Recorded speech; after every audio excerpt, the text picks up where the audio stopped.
What's going on, guys? It's your boy beatsbyash, back at it again with another banger of a video. And today I wanted to talk to you guys about a deck that I had originally made for one of my students who I had been working with for quite some time to prepare for an upcoming regional event. And the reason this deck came about is because he wanted to perform well at this event, but at the same time, he wanted to be different and not play a meta deck that everyone else is on. And I completely understand that. So, you know, as the G, beatsbyash, I came up with this saucy katakuri deck that I feel like really takes the traditional katakuri strategy in a completely different direction than what we are used to seeing. So today I wanted to go over that deck list and talk to you guys about some of the strategy behind it. Now, I do want to note that this deck is very skill intensive and it is not for everyone. If you do not have the time to put several hours and several tournaments into understanding all of the fundamentals and mechanics of the strategy after watching this video, then it may not be the deck for you. But if you are the kind of person that's looking for something that is a little bit different than what other people are doing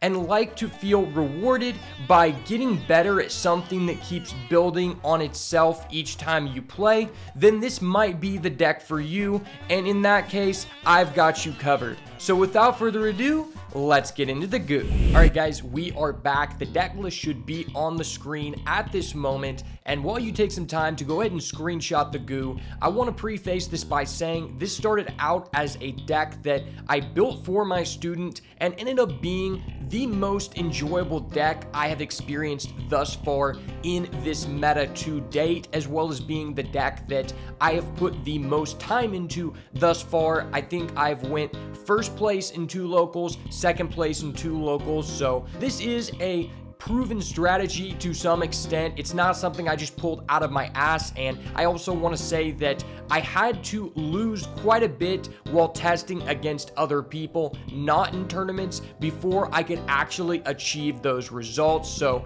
if you're losing in the beginning, do not get discouraged, because you have to learn to lose before you can learn to win. And that just goes for about everything in life. Now, before we go over the card by card, I want to start this discussion off by talking about the theory behind this strategy, why it is good, and why I decided to choose this deck out of any other rogue deck. So when I was originally testing versus my student with a traditional katakuri deck while he was on Gecko Moira, I was having quite a bit of trouble beating that strategy, and I will say that this deck still has trouble against that matchup, but it is much better, in my opinion, with this list to go against Gecko Moira, especially if you win the die roll and choose to go first. Might I mention, while we're here, you do want to go first just about every time with this deck, and that is a big part of why this strategy is viable in the first place. As many of you may know, traditionally with katakuri, you almost always want to go second because you are setting yourself up to play your 10 cost Big Mom on curve, which is the hugest advantage of the traditional variant of the deck. As you can see in this deck list, we do not play Big Mom, we do not play katakuri, and we only play 3 copies of the 7-drop Linlin. Now, that is because one of the things that I found myself struggling with versus Gecko Moira is just the amount of pressure and the amount of bodies that everyone in this meta can create in the early to mid game. And one of the biggest weaknesses of traditional katakuri is that if you lose board control in early to mid game, there are very few comeback mechanics in the deck. And when I looked at the card pool, the new additions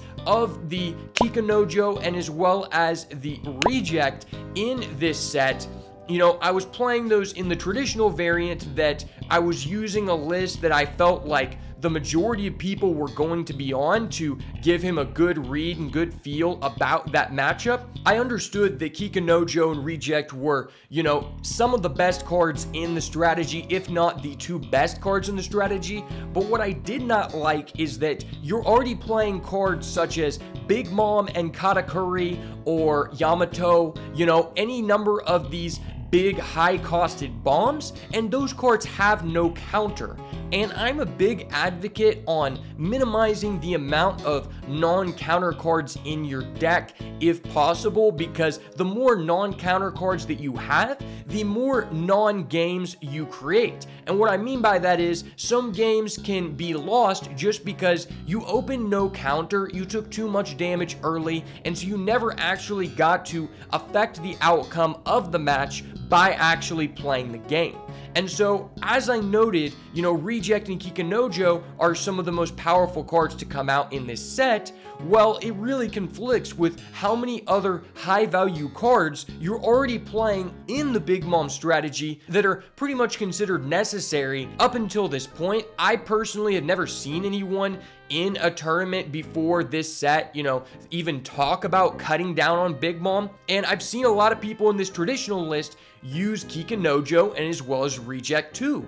And so when we were playtesting, I just kept opening too many non-counter cards, and it didn't feel like I got to get the full value out of kikunojo nor Reject. I also felt like another big weakness of the Big Mom strategy is that a lot of times, even though you had Reject in hand, you might not be able to afford to play it because typically in that deck, you need to use all of your Dawn every single turn in order to make sure you maintain control of the board and you're able to curve out efficiently.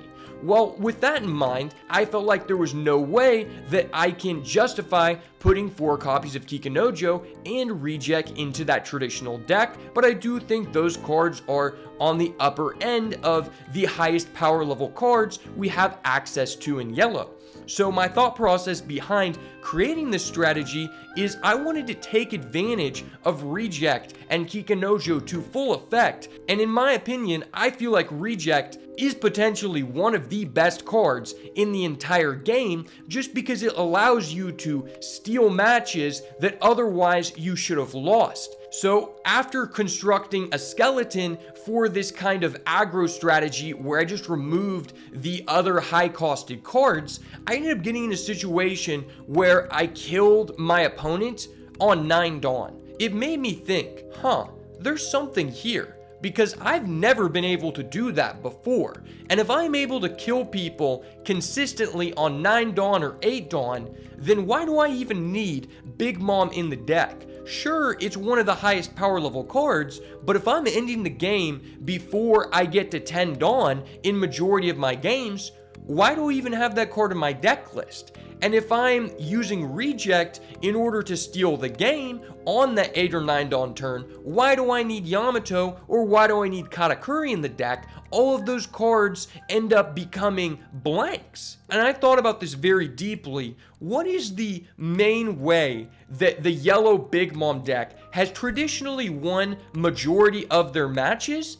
It really just came down to one thing for me. No matter who you're going against, if you trigger summon a character out of your first life, regardless of whether that's an unwinnable Whitebeard matchup or not, it felt like, okay, now you have a base 50-50 chance to just steal the game from the other person, even though you're not supposed to have a good win rate or a good matchup versus that person. And when I thought about that on another level, it often feels like going against Big Mom, if they trigger the first character and the second character out of life, it almost just seems to be a 90% chance for them to steal the game from you, no matter what the matchup is as well. So then I really took that into consideration when constructing this aggressive variant and said, what if we just play every single good card that summons itself from life and has a minimum 5k power level, because I want to increase my chances of stealing the game from the other person, and as well, I want to get the most value out of Reject, and the best way to do that, in my opinion, is increasing your chances of summoning a character from life, because that allows you to more quickly put your opponent at 1 so that you can steal the game with Reject, and as well, it gives you a higher chance of being able to put your opponent at 3 or less life before trigger summoning your Kikunojo. And so that's really how I came about the original rough draft and what led up to the final draft of this deck. And one of the things that I experienced the most when originally playing this deck in the first couple tournaments I did is that most people understand that traditionally with Katakuri, you want to go second. And so they would allow me to go first. And going first is very advantageous with this strategy versus going second, like I previously stated. Well, if I'm in a Katakuri mirror match, which I had happen several times, I played against, a couple people that I knew personally who actually had top 8 at a regional before with Katakuri. They won the die roll and they chose to let me go first. In one specific instance, I ended up killing a guy after he trigger summoned 3 characters out of his first 3 life, and I actually got super unlucky and didn't have a single trigger in any of my life. And the reason I won was because I got to go first and I was able to use reject to steal the game from him. On first glance, that seems like this strategy is kind of win more, because if you're going second, you're definitely at somewhat of a disadvantage. But when you think about it like this, if everybody else doesn't realize what you're trying to do, they're almost always going to choose to make you go first in the blind off the dice roll. We have a pretty high chance of going first. And that really added quite a bit of power to this strategy, and it was something that I was experiencing more and more in my testing, more and more in these tournaments, going against high-level players.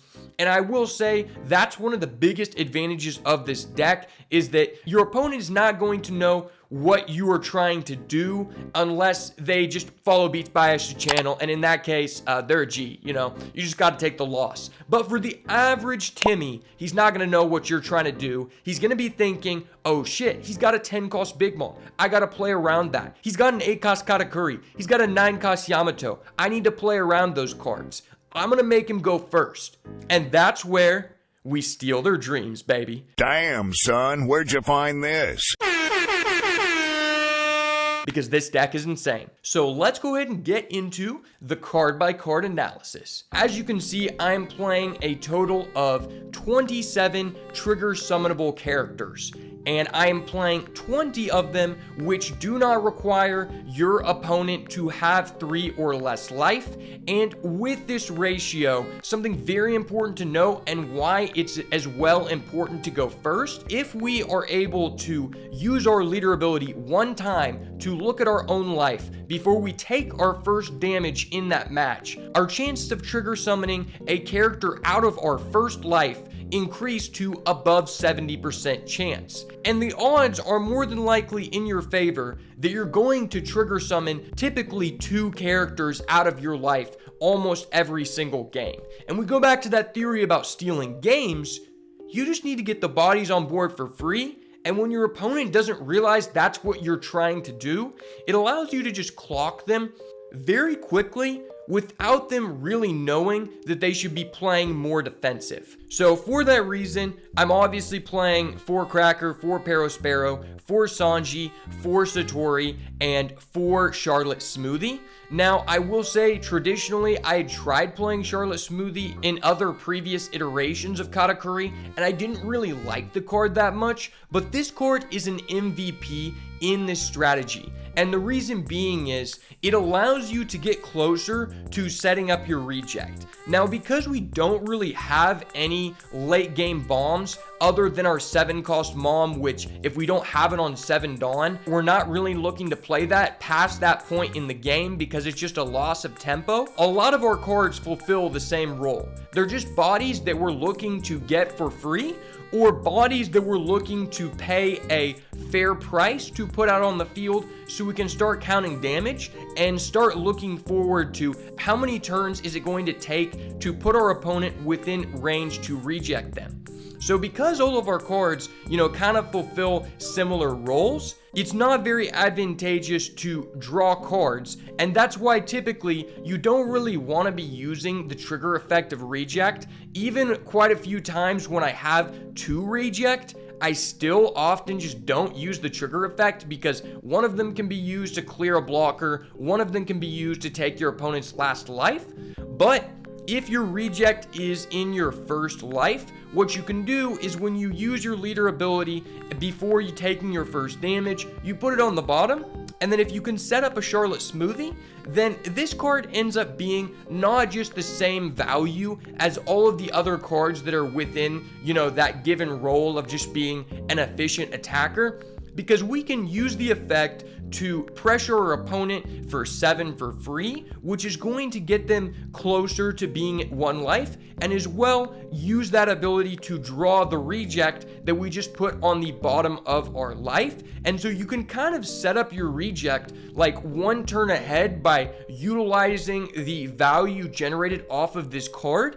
And since we're trying to kill them on the next turn with that setup, it doesn't really feel like a loss of card advantage or a loss of life, because life and card advantage don't matter when you have to go for lethal on the following turn anyway.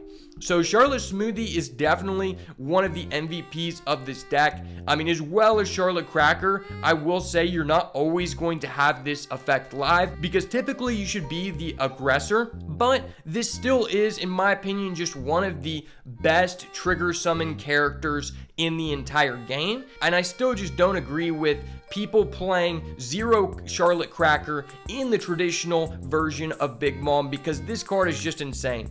Obviously, Parasparrow and Charlotte Pudding are staples, and as well, the Sanji, he is a blocker, so 5k can attack, but if you stack it on the bottom of your life, sometimes you can stop your opponent from killing you on a turn, which they should be able to, which then allows you to reject them for game out of nowhere. Capone Gang Beige is still at the top end of the best 2k counters in the game, and Satori is probably one of the best 2Ks in the game because it fulfills that role of, I would play this card in my deck because it trigger summons out of life to give us a 5k body, which is a free attack working towards our win condition. But the fact it doesn't have to take up a slot of a character that is a 1k counter is just insane. This card allows us to get away with only playing 8 2k counters. Now, that is something that I don't see people doing quite often.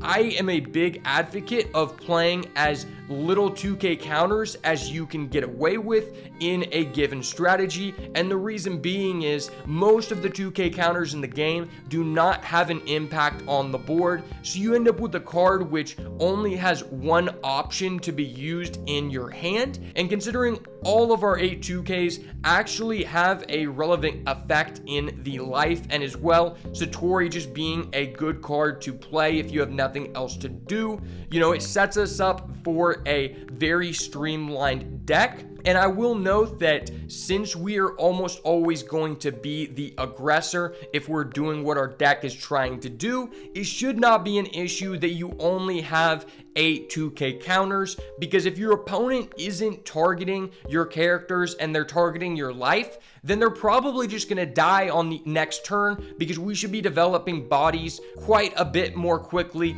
than our opponent, similar to the Zoro strategy that you guys have come to know and love from me. Moving on, we have 2 copies of Randolph and as well as 2 copies of Gadatsu. Since we're going first, having a 5-costed character is very nice in terms of our curve. And I will say that for a while, I was just playing 2 Randolph and 2 Gadatsu because I wanted to further understand the value of each card to see which one I liked more. And after getting a much higher sample size, I've come to lock in this ratio of 2 and 2. And the reason being is that it just feels like in each tournament, one does not quite outperform the other. And that's got a lot to do with people just wanting to play whatever deck they enjoy the most instead of just forcing Sakazuki every time. I think each one is advantageous in different circumstances, and when you draw multiple of one, it's definitely worse quite a bit of the time versus drawing one of each. And Randolph is searchable, so that is a nice touch. For example, in the red-purple law strategy, Randolph is going to be quite a bit better than Gadatsu, majority of the time. Because getting a 7k body on the board is very much more beneficial than a 6k, because then they're required to use 2 power reducers in order to use their leader ability to bottom deck your card. And in general, I think 5-cost cards are just really strong right now because, against Gecko Moira, against Sakazuki as well, they require more reducers to be used in order to remove your body, or they require a more specific reducer, such as an Ice Age, to be used on that body. And as well, the Gadatsu, the first one can sometimes be very good, but for example, if you're going against someone who has 4 life, then it can kind of suck to draw Gadatsu because you're pressuring the other player quite a bit in the early to mid game. And so maybe they're already at 3, they don't have a character on board for you to kill, and then that 6k versus that 7k body just makes up all the difference and you end up losing that match. That's why I just don't think that 4 Gadatsu or even 3 Gadatsu is the way to go in this specific variant of the deck, because we're pressuring our opponent quite a bit more than the traditional yellow strategies. All in all, I think both of them have their time to shine in each matchup. This is the one spot in the deck where you could convince me that one of them should be played at a higher ratio than the other, but I'm going to leave that up to personal preference because this is just what has been working for me. Now, moving on, we've got our 7 copies of our characters that summon out of life if our opponent has 3 or less life.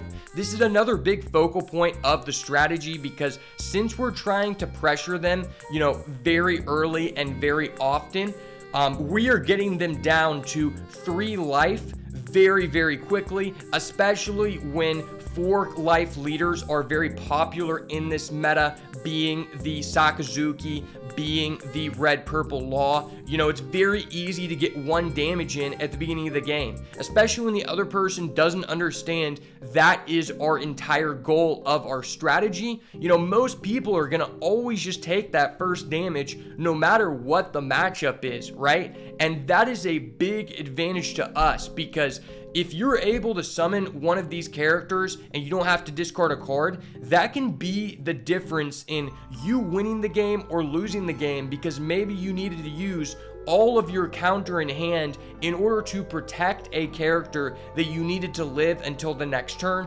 or you've just been using the majority of your hand to discard to summon other characters.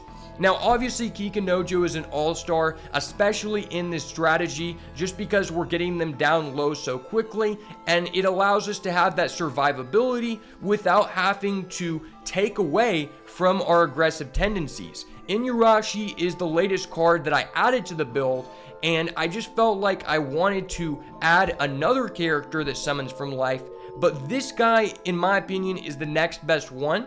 The fact that he has a counter really puts this card over the edge for qualifying as a spot in this deck, because if you do draw it, then it's not actually dead, and I find the effect to be very much relevant in this meta. If you're playing versus like Gecko Moira, you could kill the opponent's 2-cost Thriller Bark Pirate's dog blocker, or any other 1-cost or 2-cost blockers. That's going to be quite relevant. It comes up, quite a bit. Obviously, you're not guaranteed to see this card. It's not searchable, but the effect being relevant, about half the time, and the fact that it has a counter in case it's not even in your life is quite a bit enough of a justification to actually put this card in the deck, and I have really been liking it quite a lot. It's also one of the cards that kind of stands out as if I want to play a character on the board just by hard summoning it from hand, it's probably one of the ones that I'm more likely to want to do so, because it does actually have a decently relevant effect. Now, moving on to the 7-cost Linlin. This is a card that I wanted to play at 3 copies. It is the only high drop in the deck, and I find this card very beneficial when going against Gecko Moira because putting this on the board allows us to advance our game state while pressuring down our opponent because they're typically going to take that life card. Whereas, these other cards, you don't have a lot of insurance if the other player kills your body on the following turn. This card does, because if we're able to take a life from them and they end up killing it on the next turn, well, we already got that life that we paid the 7 Dawn for. So all in all, I wanted to have 3 copies because I've said this time and time again, if there is a card that you want to mulligan for in specific matchups or is more pivotal to see when going specifically first or specifically second, 3 copies is the correct amount to play, in my opinion, for something you want to mulligan under those circumstances. And then we've got our 4 copies of Peckham's. This is a card that everybody talks shit on me for. I was playing next to a guy who my friend was asking him, like, why does he play Peckham's, because he's kind of new to the game. And the guy's like, oh, that card's dog shit. I clapped that boy, came and hit him real quick, man. All of a sudden, all of the shit talk goes down the water because Peckham's is a young Jit. Now, this card looks terrible on paper. The reason why it's really important to have in this strategy is because on turn 2 of the game, when we are going first, which we want to be doing, as often as we can, it's very important to establish a body. And having 8 copies of 3 cost 5k characters in the deck gives us over a 75% chance to see one of those when going first. And as well, it is searchable off of our Charlotte Pudding, and sometime in the later stages of the game, you may be on, like, let's say 7 Dawn, and if you didn't have Peckham's and instead you had another 4-cost character, you could only establish 1 body that turn, and being able to cheat out 2 bodies that are automatic baseline attackers can be the difference between you having enough damage output on the board to close the game and you not having enough bodies to actually close the game or set up that reject. So Peckham's is a card that I would not ever consider cutting. If you're talking shit on this card, go ahead and exit the video right now. This is a card for real G's only. Hashtag stop Peckham's hate. Lastly, we have got Reject, which is the cornerstone of this deck. What I really love about this deck is it kind of takes that essence of Katakuri to a new level where you can sometimes just steal the game by your variants. Sometimes if you have this card, it allows you to steal the match from your opponent when you have no reason or no agency to ever win that game in your life. This card is literally insane. Like I mentioned before, I highly recommend that you do not use the trigger effect of this card because oftentimes you're just drawing more blanks, more efficient bodies that are going to do the same thing as whatever other card that you would have drawn in the first place for a turn. This card, I love having 2 copies of, being able to kill their blocker. A lot of times they have a Sabo blocker on the field and I decide not to attack. After they do that, 1 turn later, it can be KO'd. I use 1 reject to kill their Sabo. I use the other reject to steal their last life. And out of nowhere, I'm pushing for game when in any other circumstance, I should not be able to win that game. And this is the main reason to play this deck. We're taking advantage of a card that will be inevitably banned. So on that premise, obviously this is a good card. That is the main reason why this deck is so good. If this card was not out, I would not even consider this strategy, but we want to maximize on these new high power level cards and being able to use them to steal games out of nowhere. Similar reason for Kikunojo, and that's going to wrap it up for the deck list. I do want to note one final thing about Satori. A lot of people are hesitant to put this card on the battlefield. If you have to choose between putting a 4-cost character on the field or putting Satori on the field and you have an extra Dawn, I'm almost always going to put this on the field over the 4-cost character if I'm going against someone like a Gecko Moira, because it requires them to have a additional cost reducer in order to remove this card. That is a big deal because sometimes they have an Absalon and they only have a -2 modifier in the form of a Suru, and suddenly you got to keep an additional body on the board when otherwise you would have just lost it on the following turn. Now that we've got the card by card breakdown over with, a couple final piloting tips that I kind of want to tell you guys about. There's not too much of absolutes I can say about about this strategy because it really is not a linear or one-dimensional deck like previous iterations of Katakuri have been before.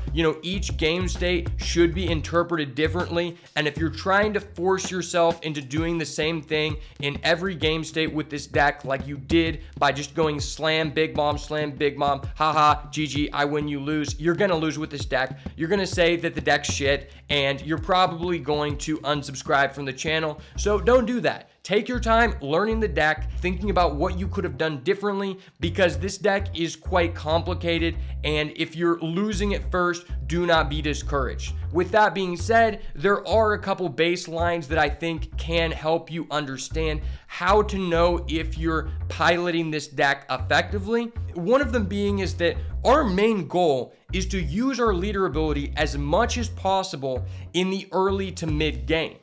Because the more cards that we're able to look at in our life, the higher chance we have to steal the game from our opponent, because we know that we're guaranteeing trigger summons from the life. And if we're able to trigger summon 2 or 3 characters from the life, it's game over. There's no way that they can win, especially if you have a reject, but you do not need reject to win by any means. So typically, the ideal curve in this deck would be like turn 1, you do nothing. Turn 2, you play a Parasparrow or a Peckham's, and then turn 3, you play a 4-drop and hit their leader for 7. And then after that, it's kind of gonna diverge into what you have in hand, but make sure you're defending your life as long as possible if it's not costing too many resources. Obviously, if the guy is gonna require you to discard like 3 cards on attack, do not do that if it's the first damage. But if he's only attacking for like 5-on-5 on your leader, you definitely want to be blocking, the first 2 or 3, because the more turns you get to use your leader ability before taking a damage, before taking a second damage, the higher chances you have to win the match, because that's going to increase the number of characters you're going to summon at a time that you want to summon them. Now, in terms of knowing when to attack with your characters in the deck, that's where the absolutes go out the window. That's where it's very difficult for me to tell you guys what you should be doing every single time.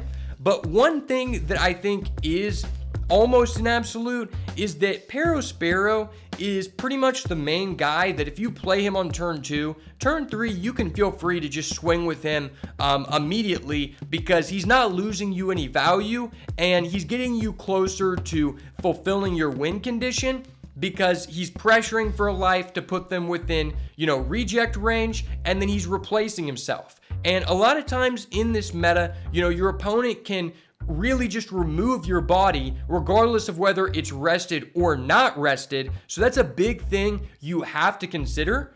But the biggest indicator of whether you want to attack with a character or not with the character is going to be that you want to try to set it up where if you know you're going to trigger summon out of your next life, hopefully your opponent will send 1 damage at your life, you'll take it, you'll get the character, and then they won't be able to hit you again for that turn, so that you don't just get way too far behind in life. A good example of that would be is that if your opponent has 1 character on board and they can also attack with their leader next turn, and you've got a character on the board, then you could feel comfortable to swing that character at their life, because they're going to send 1 attack at your character and 1 attack at your life unless the game state changes. So it's going to put you on par to where, okay, you're losing a body, but you're summoning a body, so you're kind of just replacing it, and potentially you got that damage in with that character, or you were able to cause them to discard a counter, same kind of thing. It's just really going to depend on what the game state is, but I like to say, try to set it up to where you think your opponent is only going to be able to hit you for 1 damage next turn. Now, there are obviously, outliers to that. Like, if they have the same amount of attacks as the same amount of characters as you do, don't just swing all of your characters and, let them just swing at your characters for negative exchange of value and not hit your life, because then you're not even getting to replace one of those bodies. you know, it really goes back to some of the same game mechanics as what I was trying to do originally in the Zoro deck. You want to make sure that since you're the aggressor, you don't want your opponent to just not attack your life, just kill all your characters and wait until they assemble a board where they can one-shot you. But that's going to depend on, you know, a situation by situation basis. If you have any questions on the deck, you can make sure to let me know down below in the comments, and I'll try to answer them as best I can. I definitely think that you should give this deck a full chance before making any conclusions about it being bad, about it not being everything that was said in the video, because I've tried to teach this deck to, you know, quite a bit of people that have played Katakuri before, and they really did not get it until I played versus them several times and showed them, you know, one-on-one what you should be doing to maximize the ceiling of this deck. But I have found that if you are doing everything correct, it can feel very rewarding, because one misplay can cause you to have 0% chance to win the game. But when you do things perfectly, it almost feels like in some matchups, you just cannot lose. And I will say that Gecko Moira is a pretty hard matchup, but when you go first and they don't know what you're doing and you're able to, you know, get a little bit lucky, summon a couple characters out of your life, a lot of times you can steal the game before they start walling up with those 8-cost Gecko Moiras. And I think the deck is just really fun and very satisfying to just try to get better at with each match you go through. Hope you guys enjoyed this video. Thank you so much for watching. I'm going to have another video coming up with my boy David that I had helped prepare for a regional, and he ended up topping with Red Purple Law. So make sure to stay tuned for that. And as always, if it's not the goo, it's got to go. Peace.